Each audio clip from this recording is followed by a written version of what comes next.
All right, guys, I just got done watching Rebel Moon Part 2, The Scargiver, the second part of Zack Snyder's two-part movie on Netflix. Here's my non-spoiler review.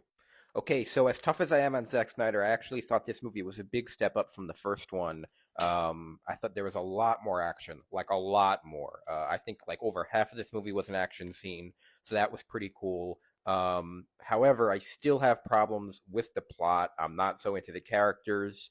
I don't really like the plot overall, which kind of takes the movie down.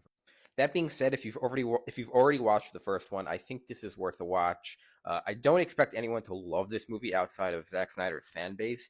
However, if you're looking for just like 90 minutes or 2 hours of just solid action and you're not really concerned about the plot that much, I definitely would recommend this movie. There's some really, really cool visuals and some really cool just like strategies that they do and just yeah, just cool things that you kind of recognize from other sci-fi movies and things like.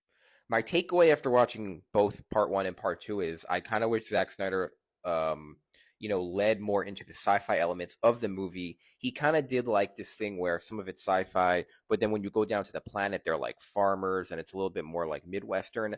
I would have liked it if he just went full sci-fi, because I thought those were by far the strongest elements of the movie. The robot voiced by Anthony Hopkins, I think, is one of the stronger parts of part one and part two. His voice in general just kind of sucks you into every scene that he's in, no matter what he's saying. Gives you some good exposition. I think the kind of like the archetype of the robot's pretty cool. He's almost like a C3PO who can fight. So I like that part. Also, having Diamond Hansu in this movie, I think, is a pretty big plus. I think he gives it a lot of credibility. Anything he's in, he does a good job. He's badass in anything he's in. So it was pretty cool to see him fight. Overall, this kind of reminds me a lot of what happened to Justice League. He came out with a part one and a part two, almost 4 hours of footage. Part two, aka his version of the Justice League, was way better than part one. So yeah, I'm kind of confused why he didn't just come out with part two as I would have made part two just the movie, maybe with a little bit longer exposition in the beginning. Make this like a 2.5 hour movie as opposed to having 4 hours of content, part one and part two. I'm assuming a big part. It's gonna be tough to get a lot of people who didn't like part one to watch part two. Um, so yeah, I think that was a little bit of a mistake.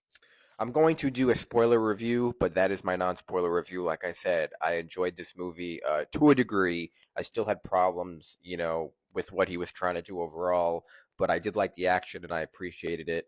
So if you've seen part one, I think it's worth watching. If you haven't seen part one, if you just want to be in kind of the conversation, I think it's worth it. If you're into action, if you're into sci-fi, there are still a lot of cool parts. So, I still think I'd recommend it.